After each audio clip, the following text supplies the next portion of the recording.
3 eleições no prazo de um ano? O Observador transforma-se no palco do cenário eleitoral. Não estamos aqui para agradar e nem sequer tentamos. Escrevemos para informar. Garanta o acesso a todos os conteúdos e acompanhe ao minuto. 3 eleições, uma assinatura, toda a informação. Assina em observador.pt, agora com 49 € de desconto.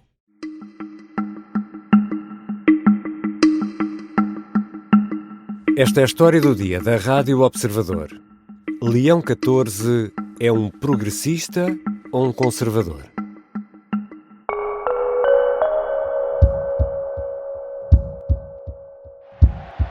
Questa è la pace di Cristo risorto, una pace disarmata e una pace disarmante, umile e perseverante. O Papa Leão XIV apresentou-se na varanda da Basílica de São Pedro como um homem de paz, um construtor de pontes. Mas o que pensa sobre o mundo e o futuro da Igreja? Será mais progressista ou mais conservador? Ou estará numa posição de equilíbrio? É sobre isto que vou conversar com o enviado especial do Observador a Roma, João Francisco Gomes. Eu sou Ricardo Conceição e esta é a história do dia, de segunda-feira, 12 de maio.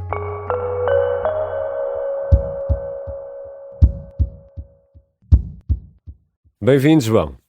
Olá, Ricardo.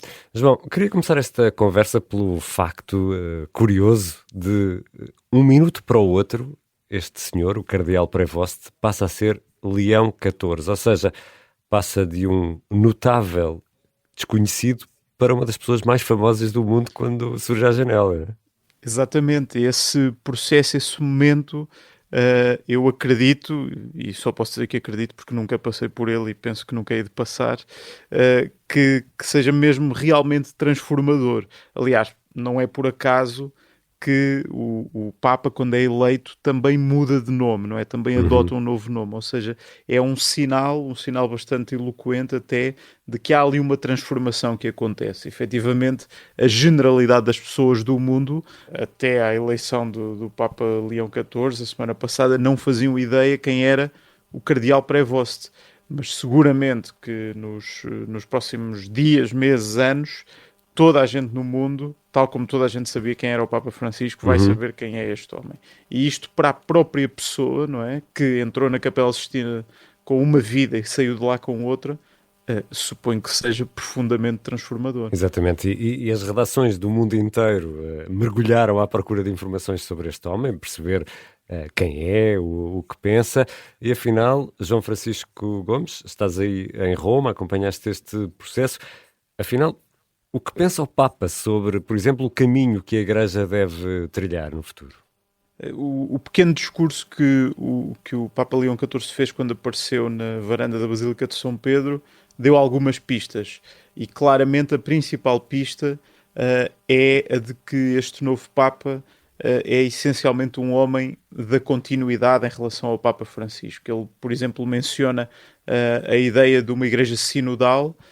E essa foi uma das palavras-chave para compreender o pontificado do Papa Francisco, e o facto de ele ter, num discurso tão curto, feito questão de fazer essa referência, mostra que é um Papa que está muito empenhado em estabelecer uma lógica de continuidade em relação ao pontificado do Papa Francisco, nas ideias e nos gestos, mas também em relação, digamos assim, ao percurso da Igreja Católica no século XX, como se percebe, por exemplo, pelo nome que foi escolhido. Ele fala também nesse caminho sinodal, será um adepto deste caminho sinodal. Isto significa que o Papa está mais disponível para chamar às decisões os católicos de todo o mundo e não se quer ficar pela tradicional hierarquia da Igreja, se é permitida esta imagem? Sim, claramente. A própria palavra sinodal, ou sinodalidade, ou sínodo, que é uma daquelas palavras do jargão eclesiástico que às vezes é difícil de compreender, mas a raiz etimológica da palavra quer dizer qualquer coisa como caminhar em conjunto. Ou seja, esta ideia de que a Igreja é um conjunto de pessoas que caminham em conjunto, e onde as decisões que dizem respeito a todos são tomadas por todos e não apenas por uma elite. Isto é uma síntese deste conceito. O Papa Francisco aprofundou muito esse conceito no seu pontificado, chamando para as assembleias sinodais não apenas bispos, mas leigos, homens e mulheres de todo o mundo, e o Papa Leão XIV, ao fazer questão de mencionar a sua aposta numa igreja sinodal para o futuro, está claramente a dizer que nesse caminho de abertura da igreja não há hipótese de andar para trás em relação ao pontificado do Papa Francisco. E já vamos voltar à conversa com João Francisco Gomes, que está em Roma, e o que pensará Leão XIV sobre temas ainda mais fraturantes.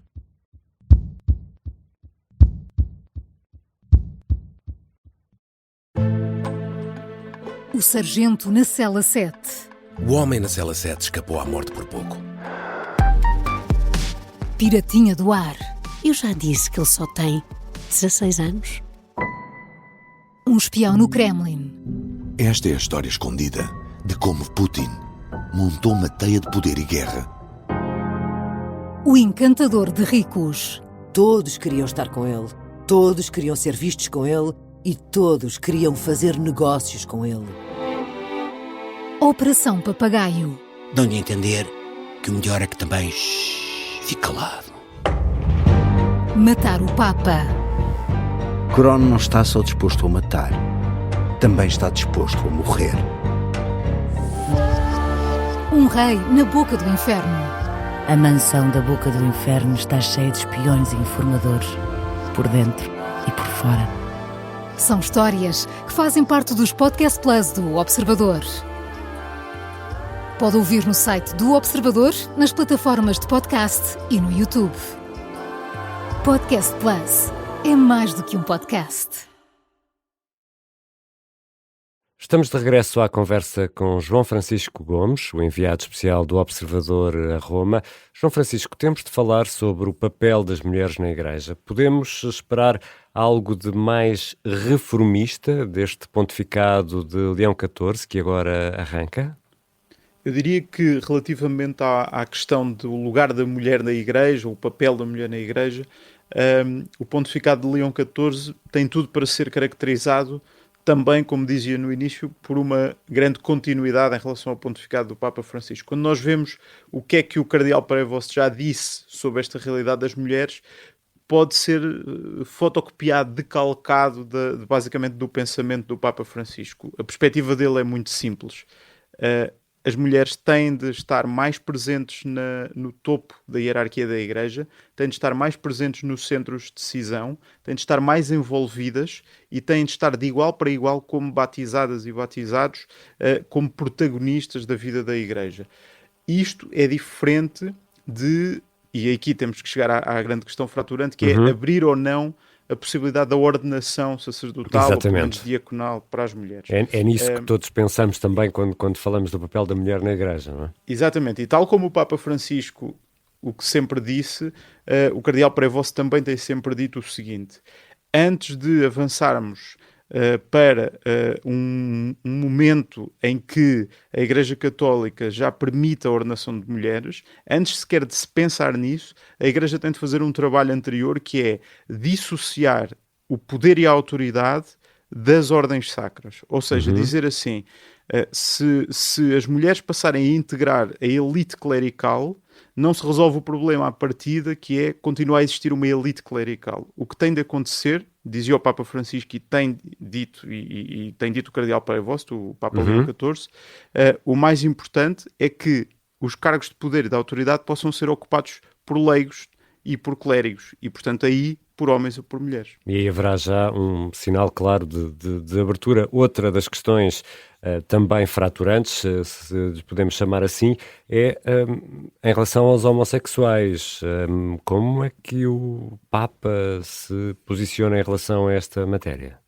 Talvez essa seja a questão mais controversa em relação a este novo Papa, porque nas horas a seguir ao anúncio da eleição do Papa Leão XIV foram recuperadas algumas declarações do então padre Roberto Prevost, em 2012 ainda, portanto há mais de uma década, em que ele era muito, muito crítico daquilo que ele chamava o estilo de vida homossexual.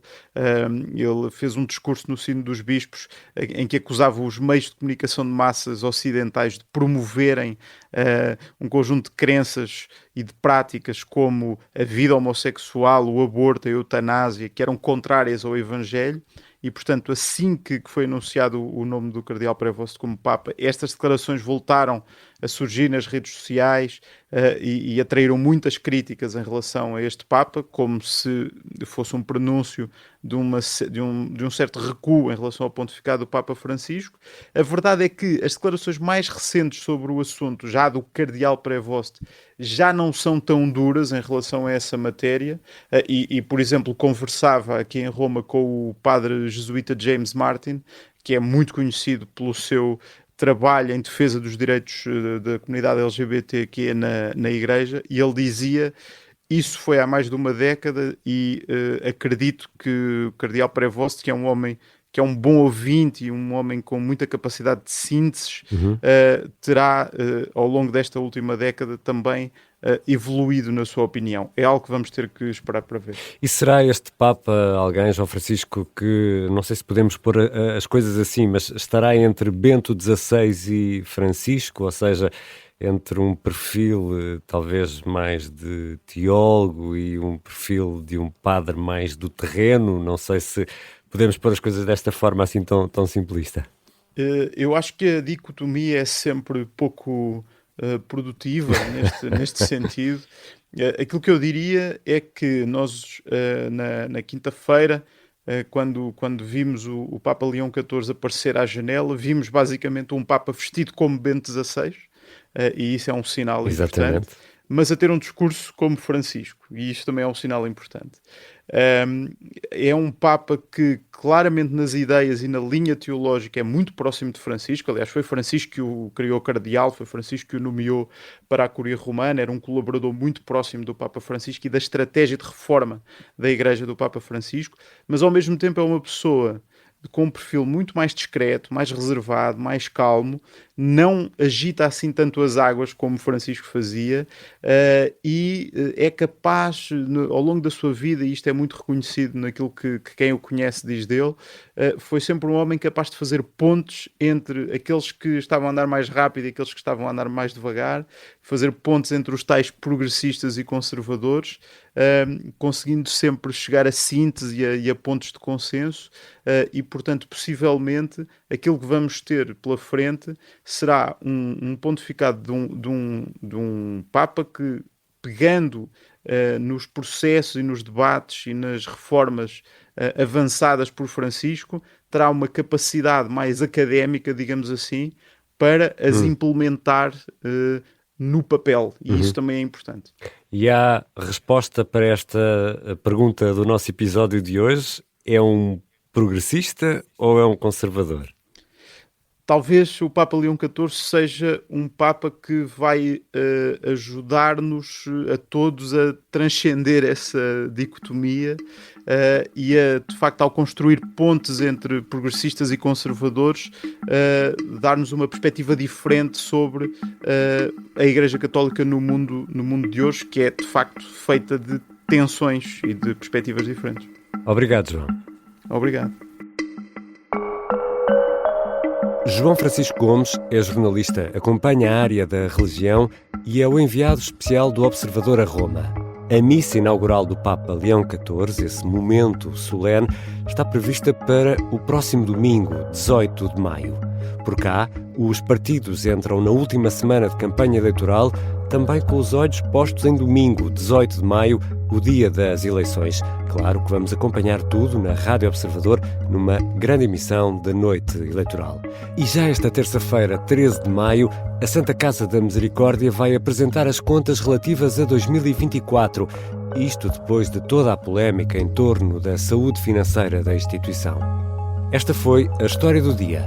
A sonoplastia é do Bernardo Almeida, a música do genérico do João Ribeiro. Eu sou Ricardo Conceição. Até amanhã e boa semana.